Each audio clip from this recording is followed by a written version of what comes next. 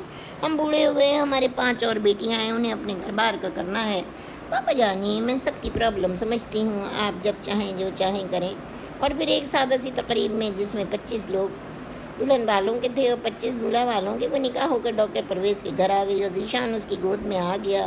وہ بہت ہی پیارا سا بچہ تھا. انہوں نے فیصلہ کیا تھا کہ کراچی میں کسی کو نہ بتائیں گے کہ ذیشان کی ماں ہنا نہیں ہے. اور یوں کچھ ہی دن میں ذیشان لگا ہی نہیں کہ وہ ہنا کا بیٹا نہیں ہے. اور پھر اللہ تعالیٰ نے ہنا کو 1 سال کے بعد ایک پیاری سی بیٹی دی. وہ تو خوشی سے پھولے نہیں سما رہی تھی. اس کے آنگن میں 2 کھلونے تھے. میں نہ کہتا تھا ہنا کہ خدا بڑا کارساز ہے. وہ دنیا کے ہر انسان کو اپنی نعمتوں سے نوازتا ہے، کسی کو دیر کسی کو سویر. ہاں پرویز، آپ نے میری حوصلہ افزائی کر کے ننھے ذیشان کا تحفہ دیا اور اللہ نے میرے سونے آنگن میں ایک گڑیا دے دی. میری گڑیا ندا. آتے بیٹے کیا کر رہے ہو؟ بس ماما آخری وائوا رہ گیا ہے سرجری کا، وہ تیار کر رہا ہوں. کیا کوئی خاص بات ہے؟ ہاں اب تم مصروف ہو تو میں کیا بولوں. بڑبڑاتی ہوئی چلی گئی. دوسرے روز عاطف رضا کا امتحان ہو گیا. صبا منصور تو پہلے ہی فارغ ہو چکی تھی، وہ کالج نہیں آئی. تب جب عاطف امتحان دے کر گھر پہنچا تو شام چائے پر بیرسٹر رضا بولے، عاطف بیٹے تم کہو تو ہم تمہاری دن تاریخ طے کر دیں. تم لوگوں کی شادی کی شادی اور ابھی سے تو بیٹا پڑھائی کی تو کوئی قید نہیں ہوتی، جتنا چاہو پڑھتے رہو، مگر انسان کو اپنا خاندان بنانا ہوتا ہے. آگے پڑھنا ہے تو بعد میں پڑھتے رہنا. اور پھر یہ خبر سنانے کے لیے وہ بے چین ہو گیا. صبا کے گھر جا پہنچا. پھپھو جانی کہاں ہیں آپ؟ یہ صبا کہاں ہے؟ بیٹا آج اس کی دوست کی منگنی ہے، وہ وہاں گئی ہے. کس دوست کی؟ وہ ہیرا ہے نا، اس کی دوست. مگر آپ پھپھو جانی شادی کی تیاری شروع کر دیں، امی ابو دن تاریخ لینے آ رہے ہیں. واقعی جی میری اچھی پھپھو جانی. تو بھئی اب بیٹا تم صبا سے ملنے نہ آیا کرو، وہ شادی تک تم سے پردہ کرے گی، ورنہ تو چہرے پر نور نہ آئے گا.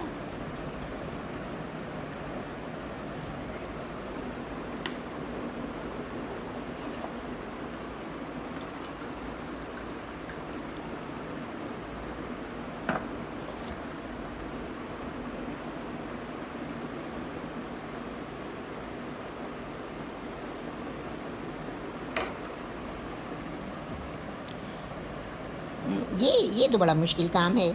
خیر چند دنوں کی بات ہے. آپ کا حکم سر آنکھوں پر، یہ کہہ کر عاطف رضا چلے گئے اور نجمہ بیگم پر شادی کی ہال سوار ہو گئی. رات جب صبح آئی تو 4 بہنیں ان کے کمرے میں گھس آئیں. وہ ابھی باتھ روم سے نہا کر نکلی تھی. دولہے راجا آئیں گے، دلہنیاں لے جائیں گے، ریما خوشی سے بولی. اور ساتھ ہی شیما بھی گاوٹی گورے گورے ہاتھوں میں مہندی رچا کے، نینوں میں کجلا ڈال کے، چلو دلہنیاں پیا سے ملنے، چھوٹا سا گھونگھٹ نکال کے.